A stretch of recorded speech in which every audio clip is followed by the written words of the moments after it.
विष्णू सखाराम खांडेकर. खांडेकर यांचे नाव होते विष्णू सखाराम खांडेकर. हे कोण होते? एक मराठी कादंबरीकार, लेखक होते. म्हणजे त्यांनी काही लघुलेखक, नाटक इत्यादी जे कविता संग्रह आहेत त्यांचे प्रसिद्ध आहेत. आता वि.स. खांडेकर यांना काय भेटलंय? या कादंबरीसाठी ज्ञानपीठ पुरस्कार मिळालेला आहे. ते पहिले मराठी ज्ञानपीठ विजेते ठरले होते. म्हणजे आधी त्यांनी जी कादंबरी लिहिली होती त्याला काय भेटलंय? मराठी पुरस्कार भेटलेला त्या ठिकाणी आपल्याला दिसते. त्यांचे लेखन जीवनवादी स्वरूपाचे असून त्यात त्यांनी समाज कल्याण, मानवी मूल्ये आणि आदर्शवादाचा मिलाफ दिसतो. जीवनवादी म्हणजे जे आपलं जे जीवन आहे, समाजवाद म्हणजे जे आपलं जे जीवन आहे ते समाजावरती अवलंबून असतं. त्याच्यामुळे त्यांनी समाज कल्याण, मानवी मूल्ये, आदर्शवादाचा मिलाफ. मानवी मूल्य म्हणजे काय? समाजामध्ये वावरताना जे आपल्याला ज्ञान आवश्यक असते त्याला आपण मानवी मूल्य असे म्हणतात. आता त्यांनी काय काय लेखन केले ते आपण बघूया. विविध कादंबऱ्या, कथासंग्रह, लघुनिबंध, चित्रपट, पटकथा अशा विविध साहित्य प्रकारांमध्ये त्यांनी विपुल लेखन केलेले आहे. आता त्यांची आपण प्रमुख माहिती आहे ती प्रमुख माहिती आपण बघूया. वि.स. खांडेकर यांचा जन्म 11 जानेवारी 1898 रोजी सांगली जिल्ह्यातील महाराष्ट्र या ठिकाणी झालेला आपल्याला दिसून येतो. मृत्यू कधी झालाय? 2 सप्टेंबर 1976. शिक्षण त्यांचं काय शिक्षण झालंय? सांगली आणि पुण्यातील फर्ग्युसन कॉलेजमध्ये शिक्षण झालेले आहे. साहित्य अवदान त्यांनी काय काय केले? कादंबऱ्या लिहिलेत. कोणते कादंबऱ्या लिहिलेत? ययाती, कांचनरू, उल्का, अश्रू, अमृतवेल आणि हृदयाची हार. कथासंग्रह कोणते कथासंग्रह आहेत? वनदेवता, सुवर्णकण. लघुनिबंध कोणते? वायुलहरी, तिसरा प्रहर आणि हंसधार. रूपकथा कोणत्या आहेत? कलिका. नाटक कोणते आहे त्यांचं? अश्रू कादंबरी होते आठवते. पटकथा कोणत्या आहेत? मराठी, हिंदी व तेलुगू चित्रपटांसाठी त्यांनी 18 पटकथा लिहिलेल्या आहेत. पुरस्कार त्यांना कोणता पुरस्कार भेटलाय? 1974 मध्ये ययातीसाठी ज्ञानपीठ पुरस्काराने सन्मानित केलेले आहे. ते ज्ञानपीठ मिळवणारे पहिले मराठी साहित्यिक ठरलेले आहेत. अशा विविध साहित्य प्रकारांमध्ये त्यांनी लेखन केले. तसेच म्हणजे आता काय काय त्यांची माहिती कळाली आपल्याला. त्यांचा जन्म, मृत्यू, साहित्यिक योगदान, कथासंग्रह, लघुनिबंध, रूपकथा, नाटक, पटकथा आणि पुरस्कार. आता इथं काय करूयात आपण? वि.स. खांडेकर यांच्या ज्या कविता आहेत त्या कविता आपण बघूया.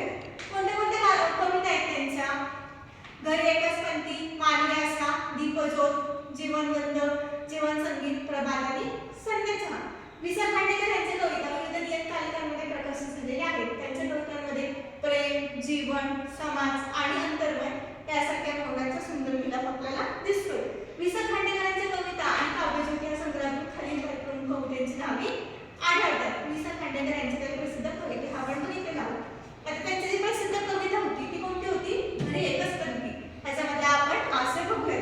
ही कविता जीवनातील साधेपणा, आशा निराशा आणि आतील प्रकाश यावरती आधारित आहे. कवितेमध्ये घरी एकच पंथी म्हणजे घरामध्ये एकच दीपक जी अंतरातही आशेचे आणि जीवनातील उरलेले सौंदर्याचे प्रतीक आहे. या कवितांमध्ये आशेचा प्रकाश, आत्मविश्वास आणि काळाच्या आळोखातही पुढे जाण्याची त्यांची प्रेरणा सापडते. मानवी आशा या कवितांमध्ये काय दिले त्यांनी? मानवी आशा प्रसिद्ध कविता संग्रहांमध्ये मानवी जीवनातील आशेचा, प्रयत्नाचा आणि मनुष्याच्या अंतर्मनातील गुणांचा विचार केलेला आहे.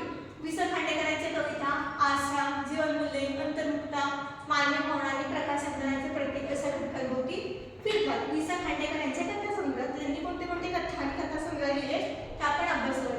वि.स. खांडेकर मराठीतील अतिशय प्रसिद्ध कथाकार होते.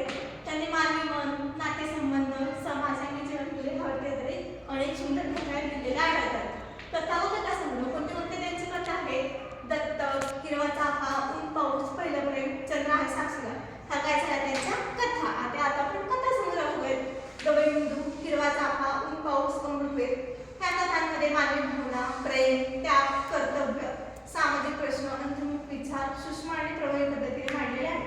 वि.स. खांडेकरांची जी ययाती कादंबरी आहे ययाती कादंबरीला त्यांना जो ज्ञानपीठ पुरस्कार भेटलेला आहे त्याबद्दल आज आपण थोडंसं बघूया. लेखक ययाती या कादंबरीचे लेखक कोण आहेत? वि.स. खांडेकर. भाषा कोणती त्यांची? मराठी. साहित्य प्रकार कादंबरी. पुरस्कार कोणता भेटलाय? ज्ञानपीठ पुरस्कार. वि.स. खांडेकरांनी ययाती कादंबरीसाठी इसवी सन 1960 मध्ये साहित्य अकादमी पुरस्काराने, इसवी सन 1974 साली भारतीय साहित्यासाठीचा सर्वोच्च ज्ञानपीठ पुरस्काराने त्यांना सन्मानित करण्यात आलेले होते. वि.स. खांडेकर हे सोलापूरला म्हणजे 1976 साठीचे आपलं मराठी साहित्य संमेलन भरलं होतं त्यांचे ते एक प्रमुख अध्यक्ष देखील होते. तसेच अंतरेचा दिवा हा खांडेकरांच्या पटकथांच्या पुस्तक रूपाने